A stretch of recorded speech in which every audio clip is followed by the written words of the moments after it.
Hello, my name is Brianna Lungo-Kern. I've been a Medford City Councilor for almost 12 years and am currently a candidate for my 7th term. I would like to start by giving you a little background about myself.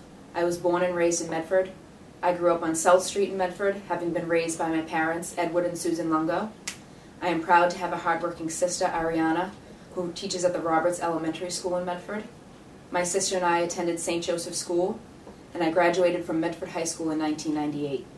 I received my undergraduate bachelor's degree in criminal justice and psychology from Endicott College in 2002. I obtained my judicial doctorate degree in 2006. I opened the law offices of Lungo, Kern & Collins in Wellington Circle 4.5 years ago with my longtime friend Kathleen Collins. Kathleen and I have worked hard to establish a reputable, trusting law practice that has helped hundreds of people with their legal needs. In 2011, Kathleen and I opened a second business, LKC Realty, LLC, which we have been working to grow and establish. I have been married to my husband, David Kern, for over 6 years. Dave and I are extremely lucky to have 2 girls, Bailey, who is 5 and just entered kindergarten at the Roberts Elementary School, and Callaway, who is 3 and just entered preschool at Kelly's Unique Kids in Medford. I hope that my daughters and all of Medford's children grow up being afforded all the opportunities and offered all the programming that I was offered. I have happily supported new science labs, renovations to the Medford High School pool, and new technology for our schools. The projects came at an expense to the city, but after careful review of the city's finances and bond indebtedness, I believe and still believe the projects needed to be funded. When I first ran for the Medford City Council, I stated that one of the 7 should be close to the youth, and now more than ever that statement is true. I feel my role in the council is important. Within my 12 years, I have fought to maintain programs and start new ones. I've helped establish a varsity girls hockey team. I worked on establishing an affordable summer camp at the Columbus Elementary School called Medford Summer Camp, which has thrived for many years. If re-elected, I will continue to fight for our children and their well-being. If re-elected, I will continue to be a strong voice for public safety. In 2010-2011, I was a leader in speaking out week after week about the deplorable conditions at the Department of Public Works, the police station, and the fire stations. I was chair of the Public Safety Committee and led the City Council to the police and DPW facilities to investigate, bring awareness, and push for change. Since that time, the city has invested a great deal into the improvements to all facilities. After those meetings, the DPW facility was condemned and a new facility will be built shortly. All of that hard work by the council administration has made it safer and healthier for our public safety personnel and the residents who frequent those buildings. Our dedicated men and women deserve it. If re-elected, I will continue to push for proper parking enforcement. Parking enforcement is so badly needed in this community. It will help our businesses thrive, as well as bring in much needed revenue to the city. Implementing parking enforcement will be a true test to see whether or not a parking garage in Medford Square is needed. I am proud to announce that for the last 1.5 years, I have worked alongside Medford residents to push for the elimination of the odd-even parking ban. After quite some time pushing for the change, we were able to meet with the Traffic Commission this past September when they heard our pleas and voted to approve the change. Now residents will only have to park on one side of the road during an actual snow emergency. Our residents who were affected by the ban will now be able to find parking near their homes during the winter months. With my 12 years experience in the Medford City Council, my years of studying, and my time as an attorney, I believe that the Medford voters can entrust that I am able to do an effective and efficient job as their Medford City Councilor. I will continue to work hard to make a difference within the city of Medford. I will continue to do my homework so that each and every vote I make is the right vote. The vote that I believe will benefit the city and our citizens. I will continue to be as responsive as possible to emails, phone calls, complaints, and concerns of our residents. I will continue to work with the city to solve problems and prevent new ones. I want to keep fighting to stop unnecessary spending to help the hard-working taxpayer who is trying to get by. I will continue working to earn the respect of those who trust in me. I respectfully ask for your vote on November 5th so that I can continue working for you. I want to take this opportunity to thank all those who have supported me thus far, whether by a vote, a donation, a yard sign. I ask for your support again. I will conclude by promising you that I am committed to the city of Medford. I am committed to the residents of this community, and I am committed to Medford's future. Thank you.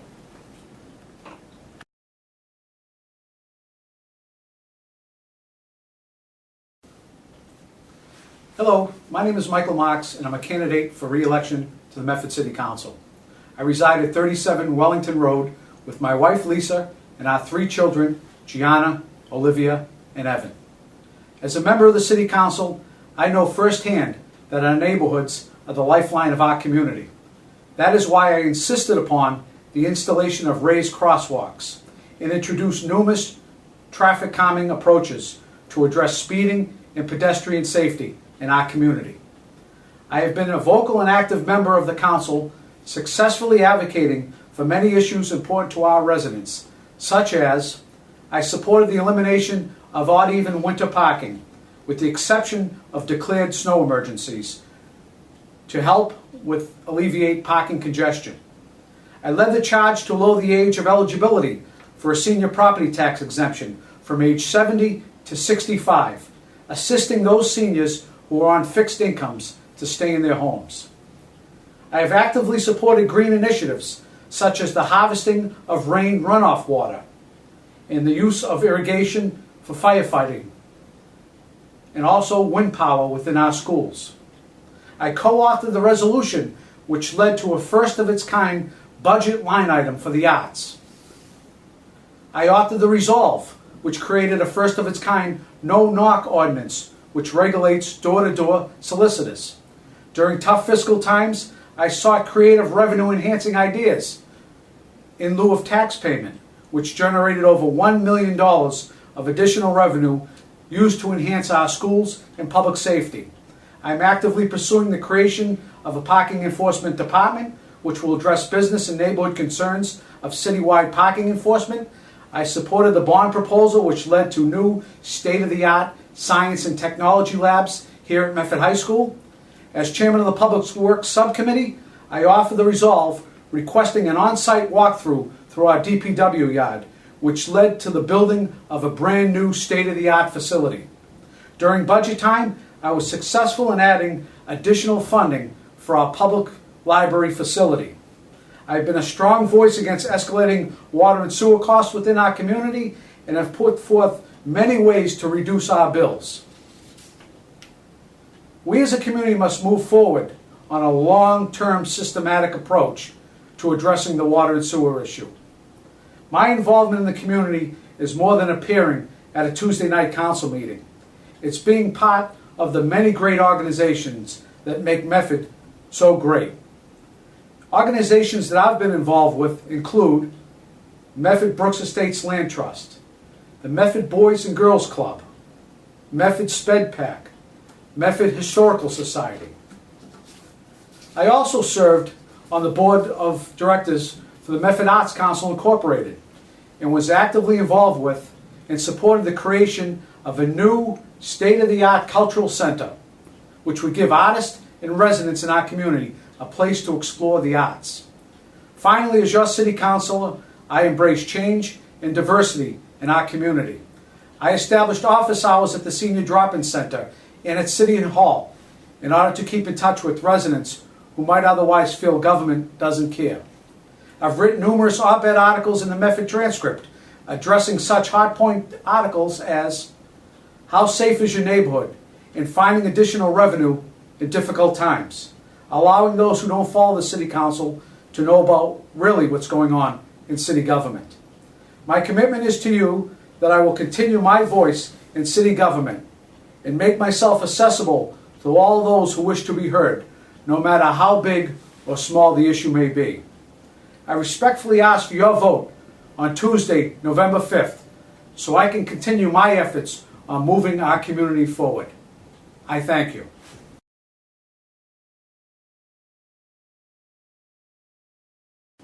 Hello, my name is Jean Martin. I'm a candidate for council. If you would like to see a new police department and more officers on the street, then vote for me, Martin.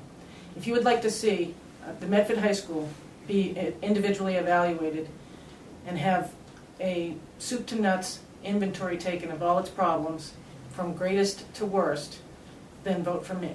If you would like to see sidewalk repair, then vote for me.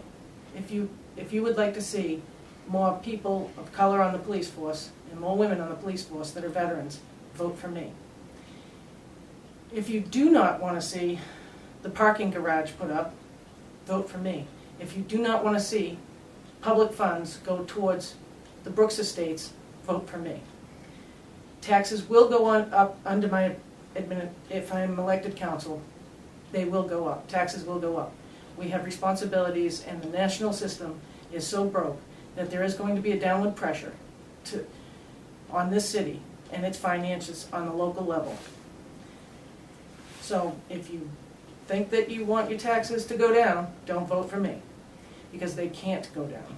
The pressures are going to be high, and who do you want sitting in that seat when those pressures come on? Jean Martin. Thank you.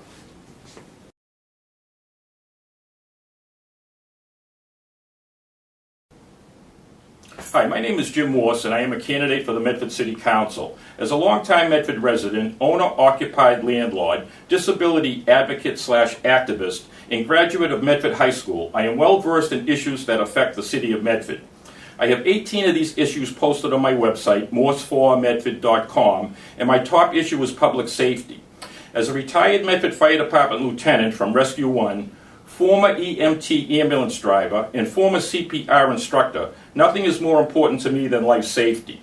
I have used the jaws of life at car accidents, and I have images in my mind that influence and affect my opinion to this day. Now, I would have supported the recent motion for funding for 2 new fire engines. And if I am elected to the City Council, my first motion will be to purchase another one, and here's why. Please keep in mind that the original request was for 3 fire engines. Now, there are 6 fire department stations in the city, and normally there are 5 engines in service. If one of these engines is out of service for any reason, the next closest engine or ladder truck will come to your home in the case of a medical emergency or a house fire. And sometimes a matter of seconds can be the difference between life and death. And we need 7 mechanically sound engines to adequately cover the city, with the 7th being the backup in case of a breakdown. Now, one of the engines that is reportedly being replaced is Engine 2, which is in West Medford. It's a 13-year-old vehicle, and supposedly it's going to be going up to Engine 6, Fulton Heights, to be their new piece. Now, if my motion to purchase another engine passes, that new one should go to Engine 6 and replace their 18-year-old truck and use the former Engine 2 as the backup when a truck breaks down. Now, we also need to look at the current sound system in the stations and the deteriorating pull station systems. Also, there are too many homes in Medford without clearly visible house numbering, and dealing with that issue will be one of my top priorities on the council. Now, as a senior citizen, I understand how difficult it is to walk around Medford Square and all the other squares, and I will fight for more traffic calming measures to combat the speeding drivers. I will also fight for abatements and discounts for seniors and owner-occupied landlords on our ever-increasing and burdensome property taxes. Now, disability awareness and activism are also concerns of mine, and while there's been a lot of progress made since the ADA was passed in '92, there is still vigilance and work that needs to be done. Now, my next important issue is government civility. In 1995, I entered the political arena with a run for mayor. I was the first person to challenge the mayor, and as I look back on the campaign, it was an issue-focused debate. There were no negative ads, no personal attacks like we see too often today. Now, my main reasons for running back then were the deplorable conditions of the schools and the miles of leaking water and sewer pipes in the city. Shortly after the election, the Building the Future Committee was formed, and eventually we secured 90% state funding to help pay for all the schools. And you have to give credit to Mayor McGlynn for that. He did something that was really unique. Now, we also have a program today attempting to identify and repair the leaking water and sewer pipes. Also in 1995, I suggested that the City of Medford provide the ambulance service with a rescue ambulance like some of our surrounding communities do. Staffed by firefighters/EMTs, not only should it generate a substantial profit for the city, it would cover the salaries of the new firefighters, and more importantly, it would provide 2 more personnel at every medical run and house fire. My 4th issue is small business advocacy. For many years, I've been filming videos and promoting local small businesses at no charge to them. Most recently, I filmed the grand opening of the Medford Square Diner and posted it on YouTube and many other media outlets. The majority of all job creation comes from small business owners, and we certainly should be working with and listening to them. Now, the upcoming Craddock Bridge rehabilitation is going to be a real test for every business in Medford Square and other surrounding businesses. And I have called for an official city committee to try and help deal with Medford's big dig. Please consider me for one of your votes for the Medford City Council on Tuesday, November 5th. And if you have any questions, please feel free to call me at home, 781-395-3302. I approve this message. Thank you for your time, and please vote Morse, of course. And I'd like to end just by thanking Mayor McGlynn for allowing us this opportunity as candidates to get our little 5-minute blurb onto the educational channel. And I'd also like to thank Allison Goldsberry and Jack Dempsey for their help.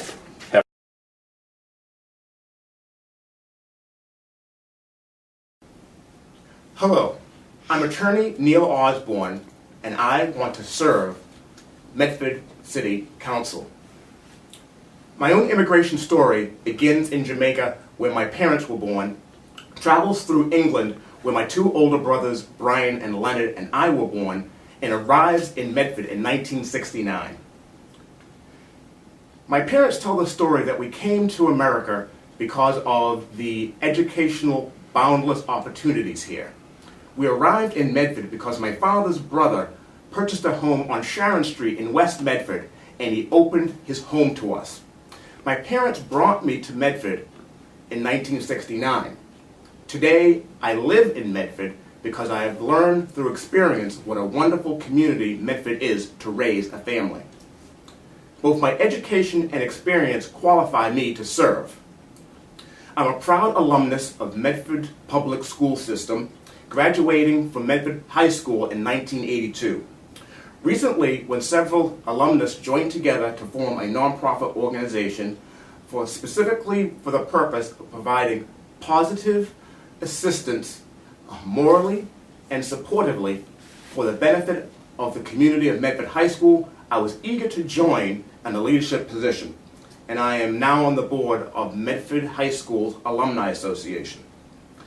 I have learned firsthand the difference positive role models in coaches, like the old submaster at the high school, Stephen Maskell, and our own videographer, Jack Dempsey, made as track coaches, because they both helped and guided me to a track scholarship at the University of Massachusetts at Amherst when I graduated in 1982. My father always advocated for higher education. Thank you, Dad, for that. After graduating from the University of Massachusetts, he encouraged me to return to school, and I returned to earn a master's degree in labor relations, also from the University of Massachusetts at Amherst. After graduating there, I was on an educational role, because I then entered Suffolk University Law School, and I graduated there 3 years later and began working for the Massachusetts Water Resources Authority in the position of staff counsel. I worked with them for a few years before I began going out and striking out on my own, because I needed the challenge of creating and running and sustaining my own law practice. And I do that today after 16 years. Even though I had obtained professional success through my educational achievements, it was important for me to still contribute to the community where I lived and grew up. About 8 years ago, I was asked to join the West Medford Community NAACP. After 8 years, I have since served as their vice president. I'm currently serving in my third term as their president. And I've also been elected to the leadership of the area branch of New England chapters on the executive committee team. Other areas of community involvement include my service as a board of director for the Mystic Valley Elder Services. Recommended by the Medford's Council on Aging, I've had the distinct honor of representing Medford's interests for an organization that provides critical care services for the elderly in our community that keeps them active members and not isolated. I also serve as the treasurer for Medford Health Matters. Hopefully you've heard of us. Our mission is to foster a community of wellness and healthy living for those who live and work and play in Medford. I've shared with you some of my Medford history and my experience as a way of answering the question, why choose Neil Osborne as your city councilor? I believe, and I hope you believe, that past experience leads to future performance. I was the first candidate to declare my intention to run for city council. I was the first to share my views on the issues.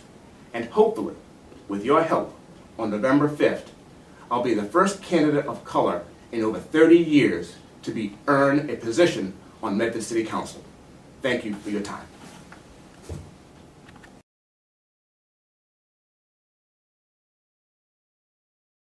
Good morning, Medford voters, or is it afternoon or evening, to whatever time of the day that you might be viewing this. This is October 21st, 2013, and welcome to Campaign Medford 2013. I'm a Medford City Council. My name is Bob Penter. I've served for some years. Some people say many years, but call it what you may. But this campaign has taken on a different type of a twist this year. And a couple of things that have come across my plate as a councilor, and I think as the citizens of this community, is the craziness, and that's the term that I will use, of people destroying and taking lawn signs. We've never had this situation before take place. Whether we're incumbents such as myself or a new candidate, signs seem to be either being destroyed or they're being taken down or just disappearing. And for what reason, I don't know. I mean, we're supposed to be living in a civilized society. And if candidates or their supporters have this feeling that by taking these signs down, it takes, gives them a power of strength, well then, so be it. It's not right, it shouldn't take place, and I'd just like to introduce that part of the beginning of my speech. The second thing is that during this past summer up until now, we've had an issue regarding TV3. It's the public access channel here in the city of Medford, for which you, the taxpayer, on a monthly basis have money taken out of your cable subscribers bill. Unfortunately, as of late, but more recently than late, over a long period of time, the individuals that have been running TV3 have just been despicable to the people within this community as it relates to any opposition that's put in front of them, be it their public broadcasting or be it their personal public comments. I, as well as some of my council colleague members and those citizens who have questioned TV3, unfortunately have taken the wrath of their personal attack on cable television as well as the internet and other social media. Unfortunately, as far as I'm concerned, the mayor dragged his feet way too long in taking action. And unfortunately for the city of Medford, that in and of itself has caused no public access in the city of Medford since January of this year. With that being said, and with their voluntarily dissolution of Channel 3 by the board of directors over there, hopefully something will take place in the city of Medford that'll give us good public access for community service stories. During the past 2 years, issues that I have been involved with that I feel comfortable in talking about is the following: the Craddock Bridge in Medford Square. It's a very important issue that's taking place. If businesses are going to be closed down, I think mitigation needs to step up to the plate. The state needs to say something to the city as it relates to any businesses that might be hurt or closing down, because that's the vitality of what we have in our community, and that's the tax rate, and the tax rate is predicated upon businesses. And in Medford Square, we all know what the Craddock Bridge does and can do as it relates to hurting a business. Also, most recently, we're having an issue regarding the Lawrence Memorial Hospital and its possible merger with Partners in Boston. That in and of itself is not the issue. The issue is their lack of communication to the community, to the doctors, to the nurses, and to the employees of what possibly might take place. I've said it before, and I will say it again. If the intent of the present administration at the Melrose Wakefield, which does run the Lawrence Memorial Hospital, is to make the Lawrence Memorial Hospital the stepchild to the Melrose Wakefield, that is wrong, because there's a lot of good people, there's a lot of good doctors, a lot of good nurses, and a lot of good programs. And especially the emergency room and the teaching part of the hospital, for when questions were asked of the administration and they were sort of like nebulous as to where they might be going with this, it's wrong, and they deserve, we deserve more within our community as it relates to that. Also, we have the issue regarding Medford Square as it relates to a potential parking garage. $8.5 million for parking garage. I mean, you don't even have traffic enforcement right now, and you want to have a parking garage. Again, I think the mayor is way off base on this particular issue, and I think it needs to be reviewed and looked at. One of the things I want to say before I conclude is the following. For 30 years I've served with City Council Bob Mayako. He has and is retiring. He is a friend of mine first. While our differences might be small or large on particular issues, he is still my friend. I think he deserves a round of recognition and a thank you for serving the people within our community, because that's what it's all about. You have to serve in government to understand what it's all about and how people perceive you. Some people may like you, some people may dislike you. But as far as I'm concerned, I've served him for 30 years. I consider him to be my friend, and I wish him well in his retirement. And lastly, I would like to say to the people who are doing this on behalf of the City of Medford for the purposes of, how can we say, the goodness of having people know that there is somebody who's willing to take on counselors and their issues. I just really think you deserve, here up at the high school, who's doing this, I think you deserve a round of applause, and I appreciate the fact that you've given me this opportunity. Thank you.